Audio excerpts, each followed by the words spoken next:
자, 손해보험 통칙을 시작하겠습니다.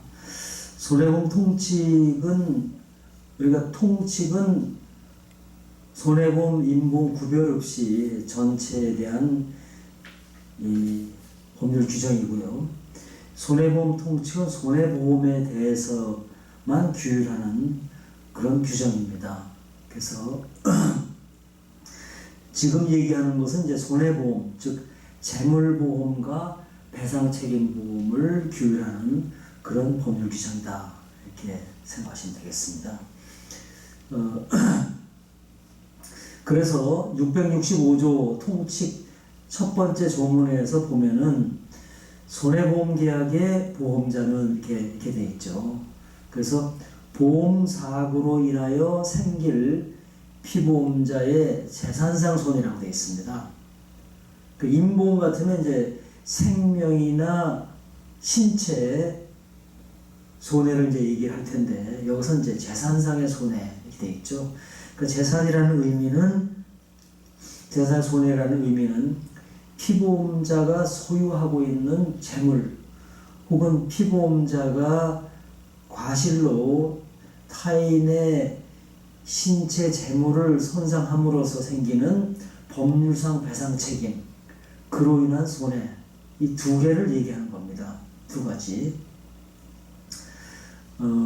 그래서 그런 손해를 실손, 손해, 그 손해를 보상한다. 손해 중에서 실손을 보상하는 것입니다. 실제로 입은 손해, 실제로 입은 손해 그 이상으로 보상하지는 않죠. 네. 그때 있고, 그 조문 중에 이제 중요한 조문을 먼저 하면은 668조를 먼저 보겠습니다. 668조는 피보험이익에 관한 이 조문인데요. 매우 간단하게 돼 있어요. 그런데 실제로는 손해보험에서 이 보험계약의 목적, 즉 이걸 피보험이익이라고 부르는데, 피보험이익의 개념은 매우 중요합니다. 여긴 매우 간략하게 이렇게 되어 있습니다. 근데 이제 여기에 피보험이익에 관련된 그런 원리들이 각 법조문 여러 군데에 거기에 대한 조문들이 있습니다. 그 피보험이익이란 뭐냐? 금전으로 산정할 수 있는 이익에 한하여 피보험이익으로 할 수 있다라고, 이런 조문만 지금 달라고 돼 있어요.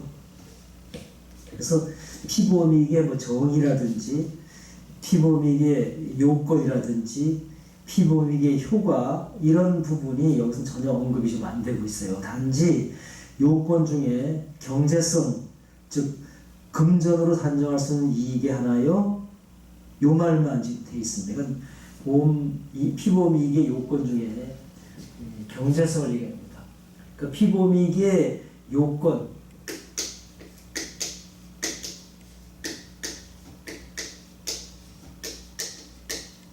요건을 보면은 첫 번째 나오는 것이 적법성이에요. 적법해야 된다. 뭐 밀수입을 한 그런 재물을 보험에 붙인다든지 이런 건 안 된다 그죠. 그 다음에 여기 668조에 나와 있는 금전으로 산정할 수 있는 이익, 즉 경제성. 이건 금전으로 산정이 가능해야 된다. 산정 가능. 그 다음에 확정성이 있습니다. 피보험이익은 존재와 소속, 그 피보험이익의 존재, 그 다음 피보험이익이 누구 거냐, 어디에 소속이 되어 있는가, 그거를 확정이 되어 있어야 된다. 이 확정은 계약 체결 시 꼭 확정되어야 되는 건 아니지만, 적어도 사고 시까지는 확정되어 있습니다.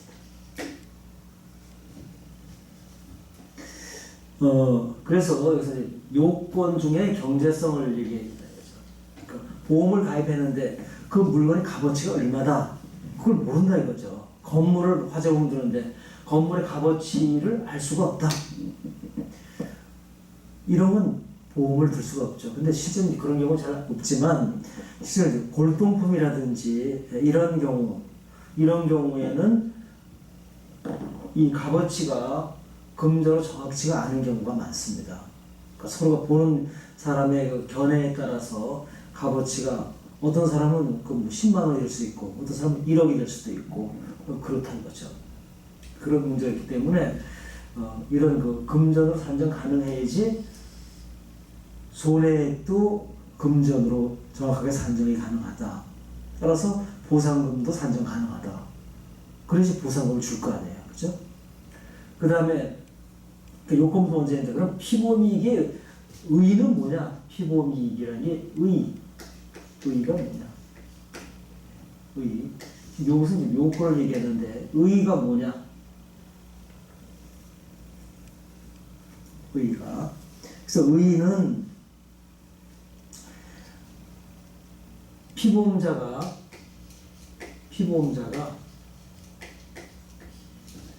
보험의 목적에 대하여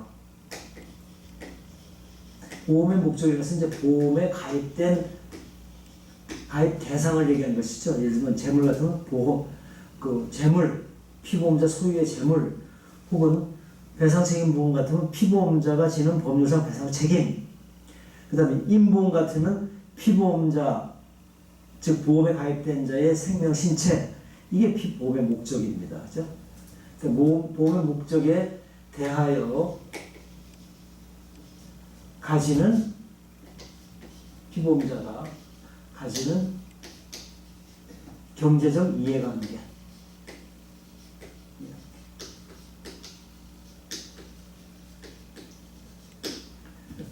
그러니까 보험의 목적에 대한 이해관계 쉽게 얘기하면 이제 요것만 외우면 됩니다. 그러면 그러면 보험의 목적, 보험에 가입된 물건에 대해서 피보험자 가진 이해관계. 예를 들면 우리가 건물, 피보험자 소유의 건물이 있다. 피보험자 소유 건물. 그럼 소유 건물인데 이 건물이 피보험자 소유의 건물 이 건물의 값어치가 있을 겁니다. 건물이 여기서 시가가 10억이다. 그럼 건물에 화재가 나서 홀랑 나탔다. 그럼 피보험자는 10억의 손해를 본다. 이거죠. 그럼 이해관계, 피보험자가 건물에 대해서 가진 이해관계의 최고 한도는 10억이다. 이렇게 될 것이죠. 그렇죠? 이해관계. 따라서 그 이해관계의 평가액은 그의 시가다. 즉 보험가. 그걸 이해관계. 그것이 바로 시가입니다. 이해관계의 평가액. 이해관계의 평가액. 이게 바로 10억이다. 그 이해관계 평가액. 이걸 뭐라고 하냐면 보험가액이라고 합니다. 이걸 이제 그래서 우리가 보험 가액을 뭐라고 얘기하냐면 피보험이익의 평가액 이렇게 정의를 내립니다. 그래서 이런 것이다. 이해관계. 자동차 예를 들면 두 번째 예를 들면 자동차 피보험자 소유의 자동차가 있다.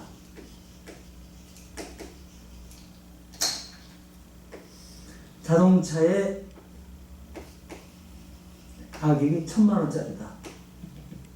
그럼 1,000,000원짜리 자동차가 자기가 운전하다 졸음운전으로 도로를 벗어나가지고 언덕을 추락을 했습니다. 추락을 해가지고 자동차 다 망가져가지고 수리를 할 수가 없어요. 버려야 됩니다. 폐차해야 돼. 그러면 이 사람은 차량의 그 가치 1,000,000원어치만큼의 손해를 본 겁니다. 그렇죠? 그러면 피보험자가 보험의 목적, 보험에 가입된 자동차에 대해서 가지는 이해관계의 최고 한도는 1,000,000원. 이 1,000,000원의 손해를 봤다는 거죠. 따라서 자동차에 대한 피보험이익의 평가액은 1,000,000원이다. 즉 보험가액이 1,000,000원이다. 이런 뜻이 되어버립니다. 그렇죠? 네. 이렇게 여러분들이 그걸 알게 되면 보험의 회사가 결국은 피보험이익의 평가액을 물어주는구나. 그것이 물어주는 최고 한도다. 따라서 보험 가입도 1,000,000원으로 보험 가입을 한다. 여기에 맞게 보험 가입을 하게 되면은 이걸 다 물어줄 수가 있다. 따라서 이 피보험이익이라는 것은 보험 계약에 있어서 가장 기본이 되는 겁니다. 근데 이걸 피보험이익 이거 들어본 적이 없는데 왜 생소한 그 표현을 꼭 써야 되는가? 이렇게 사람들이 생각을 한다 이거죠. 실무에서 피보험이익이란 말을 거의 안 쓰고 있다 이거죠. 보험가액이란 말은 많이 써도 피보험이익이란 말은 안 써도 전혀 불편함이 없기 때문에 사람들이 안 쓰고 모른다 이거지. 근데 실제로 보험의 이론 따져보면 피보험이익이라서 가장 중요한 표현이에요. 그 여기서 여기다 하나 더 넣으면은 보험 사고와 관련하여 이 말을 하나 더 넣게 되면은 이게 피보험이익은 결국 보험 사고와 관련되는 것이구나.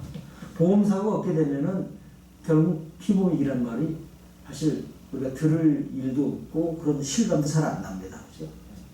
그래서 이 의의를 가능하면 외워두는 게 좋습니다. 그러니까 요건 몰라도 보험의 목적에 가지는 이해관계 이렇게 요것만 딱 외워놓으면은 우리가 피보험이익을 따질 때 피보험이익이 이런 뜻이구나 금방 이해가 간다 이거죠. 그래서 물어주더라도 피보험이익 즉 이해관계의 손상 정도 그것이 곧 수리비이기 때문에 수리비만큼 물어준다.